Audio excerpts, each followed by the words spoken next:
दो महान संत, एक वृंदावन के आचार्य, दूसरे चित्रकूट के जगत गुरु। लेकिन आज ये दोनों चर्चा में हैं, भक्ति के लिए नहीं बल्कि विवाद के लिए। प्रेमानंद जी महाराज और जगत गुरु रामभद्राचार्य का ये विवाद आखिर क्यों हुआ, सच्चाई क्या है, आइए जानते हैं। नमस्कार दोस्तों, स्वागत है आपका दी लोन लर्नर पर। आज हम बात करेंगे दो बड़े संतों के बीच उस विवाद की जिसने संत समाज नहीं बल्कि भक्तों को भी बांट दिया। प्रेमानंद जी महाराज जो अपनी सरल भाषा और भावपूर्ण प्रवचनों के लिए जाने जाते हैं, और जगत गुरु रामभद्राचार्य जो गहन शास्त्र ज्ञान और परंपरा के पालन के लिए प्रसिद्ध है। दोनों की अपनी अपनी जगह अपार श्रद्धा है, लेकिन हाल में ही एक पॉडकास्ट और एक बयान ने पूरे देश में चर्चा छेड़ दी है। दरअसल वृंदावन में हुए एक पॉडकास्ट में प्रेमानंद जी महाराज ने कुछ ऐसी बात कही जिसे सुनकर जगत गुरु भद्राचार्य के अनुयायी को आपत्ति हुई।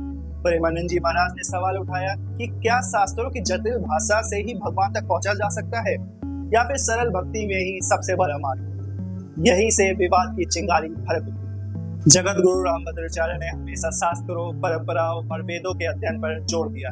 उनका मानना है कि शास्त्र ही धर्म की नींव है।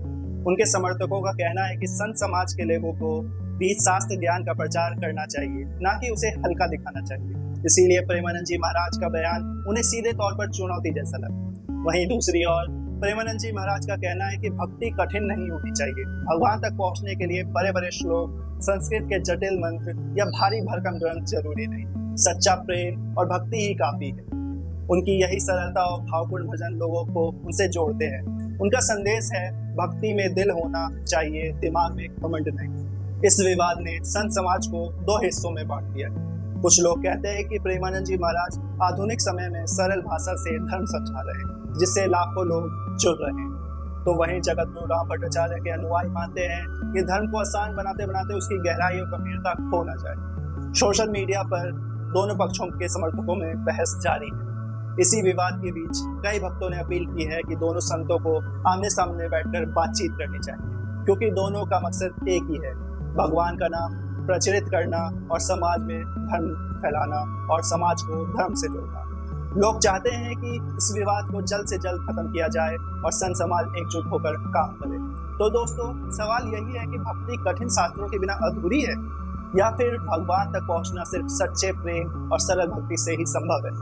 प्रेमानंद जी महाराज और जगत गुरु भद्राचार्य दोनों ही अपनी अपनी जगह पर महान संत हैं, लेकिन इस विवाद ने भक्तों को सोचने पर मजबूर कर दिया कि कौन सही है और कौन गलत। आपको क्या लगता है, भक्ति का असली रास्ता कौन सा है? हमें कमेंट में जरूर बताएं। अगर आपको ये वीडियो जानकारी पूर्ण लगी तो लाइक करें और शेयर करें, और ऐसे ही धार्मिक और सामाजिक मुद्दों की गहराई से जानने के लिए इस चैनल को सब्सक्राइब करना ना भूलें। धन्यवाद। मैं आपसे मिलता हूँ कल एक नई वीडियो के साथ, एक नए टॉपिक के साथ। Bye bye.